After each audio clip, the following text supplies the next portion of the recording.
Show details ನೀಡೋದಕ್ಕೆ reporter Hanumantharaju ನಮ್ಮೊಂದಿಗೆ live ಅಲ್ಲಿ ಜಾಯ್ನ್ ಆಗಿದ್ದಾರೆ. ಎಸ್ ಹನುಮಂತರಾಜು, ಈಗ ರೈತರ ಪರಿಸ್ಥಿತಿಯನ್ನ ನೋಡಿದ್ರೆ ಹೊಟ್ಟೆ ಚುರ್ಕನತ್ತೆ. ಅಲ್ಲ, ರೈತರ ಸಮಸ್ಯೆಯನ್ನ ಯಾರು ಹೇಳೋರಿಲ್ಲ ಕೇಳೋರಿಲ್ವಾ? ಹಾಗಾದ್ರೆ ಎಲ್ಲ ಒಂದ್ ಕಡೆ ಕೂತ್ಕೊಂಡು ಸರ್ಕಾರ ಏನೋ ಈ ನಾಮ್ ಮಾಡ್ಬಿಟ್ರೆ ಅಲ್ಲ EPO ಮಾಡ್ಬಿಟ್ರೆ ಸರಿ ಹೋಗ್ಬಿಡುತ್ತಾ? ಏನ್ ಹೇಳ್ತೀರಿ ಇದ್ರ ಬಗ್ಗೆ ಹನುಮಂತರಾಜ್?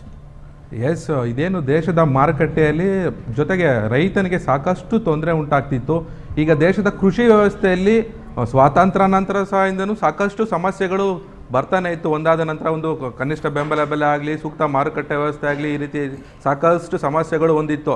ಇದರಲ್ಲಿ ಪ್ರಮುಖವಾಗಿ ಇದೀಗ ಸಾಕಷ್ಟು ಗಂಭೀರ ಸಮಸ್ಯೆಗಳಲ್ಲಿ ಒಂದೇನಪ್ಪ ಅಂತಂದರೆ APMCಗಳಲ್ಲಿ ಮಧ್ಯವರ್ತಿಗಳ ಹಾವಳಿಯಿಂದ ಸಾಕಷ್ಟು ರೈತರು ಕಂಗಾಲಾಗಿ ಹೋಗಿದ್ದಾರೆ. ದೇಶದ ಬೆನ್ನೆಲುಬಾಗಿರುವ ರೈತನಿಗೆ ಸೂಕ್ತ ಮಾರುಕಟ್ಟೆ ವ್ಯವಸ್ಥೆ ಇಲ್ಲ, ಒಂದೆಡೆ ಸಿಗಲಿಲ್ಲ ಅಂತಂದರೆ ಮತ್ತೊಂದೆಡೆ ಅದು ತಾನು ಬೆಳೆದಂಥ ಬೆಳೆಗಳಿಗೆ ಸೂಕ್ತ ಬೆಂಬಲ ಬೆಲೆ ಸಹ ಸಿಗ್ತಿಲ್ಲ. ಈ ಎರಡರ ನಡುವೆ ಸಹ APMC ಮಾರುಕಟ್ಟೆಗಳನ್ನು ಈಗ ಅಲ್ಪ ಸ್ವಲ್ಪ ನಿರ್ಮಿಸಿದ್ರೂ ಸಹ ರಾಜ್ಯದಲ್ಲಿ ಅಲ್ಪ ಸ್ವಲ್ಪ APMC ಮಾರುಕಟ್ಟೆಗಳು ಸಹ ನಿರ್ಮಾಣವಾಗಿರೂ ಸಹ ಆ APMC ಮಾರುಕಟ್ಟೆಯಲ್ಲಿ ರೈತನಿಗೆ ಮಧ್ಯವರ್ತಿಗಳ ಹಾವಳಿಯಿಂದ ತಾನು ಬೆಳೆದಂಥ ಬೆಳೆಗಳಿಗೆ ಸರಿಯಾದ ಬೆಲೆ ಸಹ ಸಿಗ್ತಿಲ್ಲ. ಇದಾದ ನಂತರ ಜೊತೆಯಲ್ಲಿ APMC ಮಾರುಕಟ್ಟೆ ಏನು ಕಾಯ್ದೆ ಜಾರಿ ಆಯಿತು, APMC ಮಾರುಕಟ್ಟೆಯ ಕಾಯ್ದೆಯಲ್ಲಿ ಇತ್ತು ನೇರವಾಗಿ ರೈತರಿಗೆ ತಾನು ಬೆಳೆದಂಥ ಬೆಳೆಗಳಿಗೆ ನೇರವಾಗಿ ತಾನು ಏನು ಬೆಳೆದಂಥ ಬೆಳೆಗಳಿಗೆ ಸರಿಯಾದ ರೀತಿಯಲ್ಲಿ ಏನು ಬೆಲೆ ಸಿಗ್ತಿತ್ತು ಅದನ್ನು ಸರ್ಕಾರದಿಂದ ಅಧಿಕಾರಿಗಳ ಮೂಲಕ ತಾನು ಬೆಳೆದಂಥ ಬೆಳೆಗಳಿಗೆ ತೂಕದಲ್ಲಾಗಲಿ ತನ್ನ ಗುಣಮಟ್ಟದಲ್ಲಾಗಲಿ ಸರಿಯಾದ ರೀತಿಯಲ್ಲಿ ಆತನಿಗೆ ಸೂಕ್ತ ಬೆಲೆ ಸಿಗಬೇಕಿತ್ತು. ಇದಾದ ನಂತರ ಏನಾಯಿತು, APMC ಮಾರುಕಟ್ಟೆ ನಿರ್ವಹಣೆಯಲ್ಲಿ ಸರ್ಕಾರ ಸಹ ಕಾಯ್ದೆ ಜಾರಿಗೆ ತಂದರು, ಅಧಿಕಾರಿಗಳನ್ನು ನೇಮಕ ಮಾಡಲಿಲ್ಲ. ಮತ್ತೊಂದೆಡೆ ಮಧ್ಯವರ್ತಿಗಳ ಕಡಿವಾಣ ಸಹ ಹಾಕಬೇಕಿತ್ತು.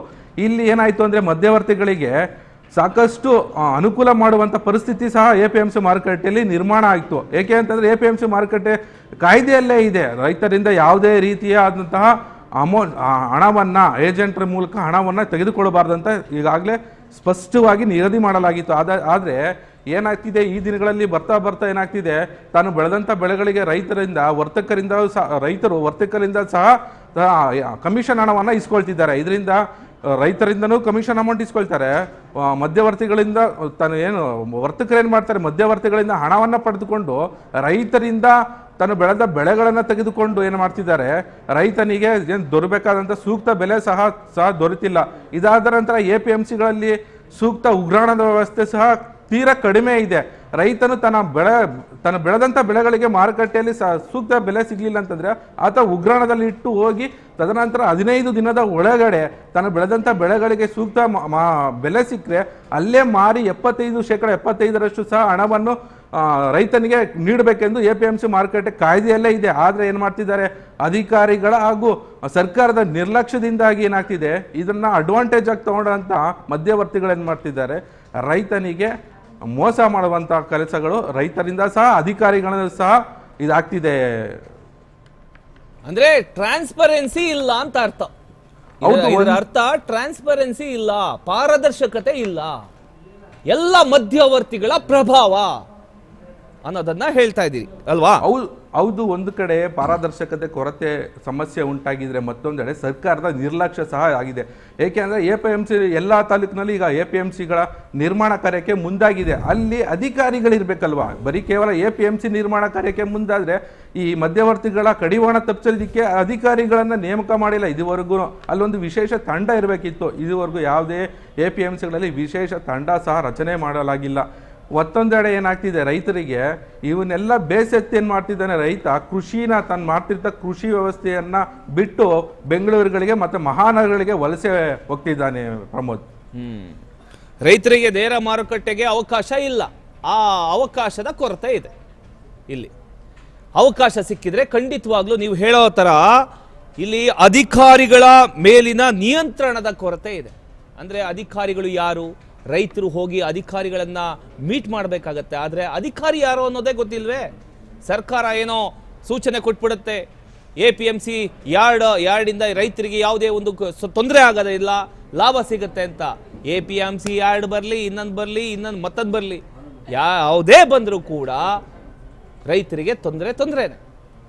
ಅಧಿಕಾರಿಗಳೆಲ್ಲೋದ್ರು? ರೈತರು ಯಾರನ್ನ ಹೋಗಿ ಕಾಂಟ್ಯಾಕ್ಟ್ ಮಾಡಬೇಕು? APMC ಯಾರ್ಡ್ಗೆ ಹೋಗಿ? ಅವರೇನು ಓದಿರ್ತಾರಾ? ಅವ್ರಿಗೆ ತಿಳುವಳಿಕೆ ಇರುತ್ತಾ? ಜ್ಞಾನ ಇರುತ್ತಾ? ಏನೂ ಇರೋದಿಲ್ಲ. ಬೆಳೆ ಬೆಳೀತಾರೆ, ತಗೊಂಬಂದು ಮಾರುಕಟ್ಟೆಗೆ ಕೊಡಬೇಕು. ಅದು ಯಾರು ಬಂದು ತಗೊಂಡ್ರು ಕೊಟ್ಬಿಟ್ಟು ಕೈ ತಳ್ಕೊಂಡು ಪಾಪ ಹೋಗ್ತಾರೆ ಅವರು. ಅದನ್ನ ಸರಿಯಾಗಿ ಡೈರೆಕ್ಷನ್ ಕೊಡುವಂಥವ್ರು ಯಾರು ಅಂತ. ಎಸ್ ಪ್ರಮೋದ್, ಈಗ ಏನು ಆನ್ಲೈನ್ ಮೂಲಕ ಏನು ರೈತರು ಬೆಳೆದಂಥ ಉತ್ಪನ್ನಗಳಿಗೆ ಕೃಷಿ ಮಾರುಕಟ್ಟೆ ವ್ಯವಸ್ಥೆ ಮೂಲಕ ಆನ್ಲೈನ್ ಮೂಲಕ ಮಾರಾಟ ವ್ಯವಸ್ಥೆ ಕಲ್ಪಿಸುವಂಥ ಕಾಯ್ದೆ ಸಹ ಜಾರಿ ಆಯಿತು. ಆದರೆ ಇದುವರೆಗೂ ಯಾವುದೇ APMCಯಲ್ಲಿ ಈಗಲೂ ಸಹ ಯಾವುದೇ ರೀತಿಯ ಆನ್ಲೈನ್ ಮೂಲಕ ಮಾರಾಟ ಆಗ್ತಿಲ್ಲ. ರೈತನಿಗೇನಾಗ್ತಿದೆ, ಕೇವಲ ಕಾಯ್ದೆಯಲ್ಲಿ ಮಾತ್ರ ಆನ್ಲೈನ್ ಮೂಲಕ ಮಾರಾಟ ಮಾಡ್ತೀವಿ ಅಂತೇಳಿ ಕಾಯ್ದೆಯಲ್ಲಿ ಮಾತ್ರ ಇದೆ ಹೊರತಾಗಿ ಯಾವುದೇ APMCಯಲ್ಲಿ ಇದುವರೆಗೂ ಆನ್ಲೈನ್ ಮೂಲಕ ರೈತರು ಬೆಳೆದಂಥ ಬೆಳೆಗಳನ್ನು ಮಾರಾಟ ಮಾಡಲಾಗ್ತಿಲ್ಲ. ಇದಕ್ಕೆ ಮಧ್ಯವರ್ತಿಗಳು ಸಹ ಅಲ್ಲಿರುವ ಅಧಿಕಾರಿಗಳಿಗೆ ಸಹ ಏನು ಮಾಡ್ತಿದ್ದಾರೆ, ಒಂದು ಬೆದರಿಕೆ ಹೂಡ್ತಾರೆ, ಇನ್ನೊಂದೇನು ಮಾಡ್ತಾರೆ, ಈ ಆನ್ಲೈನ್ ವ್ಯವಸ್ಥೆ ಜಾರಿ ಆದರೆ ಈ ಮಧ್ಯವರ್ತಿಗಳ ಏನು ಹಾವಳಿ ತಪ್ಪುತ್ತೆ. ಇದನ್ನು ನಿಯಂತ್ರಣ ಮಾಡಲು ತಮ್ಮ ಏನು ಲಾಭವನ್ನು ಮುಂದುವರಿಸಲು ಏನು ಮಾಡ್ತಿದ್ದಾರೆ, ಈ ಆನ್ಲೈನ್ ವ್ಯವಸ್ಥೆನ ಜಾರಿ ಮಾಡೋದಕ್ಕೆ ಸಹ ಮಧ್ಯವರ್ತಿಗಳು ಇದುವರೆಗೂ ಬಿಡ್ತಿಲ್ಲ. ಪ್ರಮೋದ್, ಥ್ಯಾಂಕ್ ಯು ನಿಮ್ಮೆಲ್ಲ ಮಾಹಿತಿಗಾಗಿ ಹನುಮಂತರಾಜ್.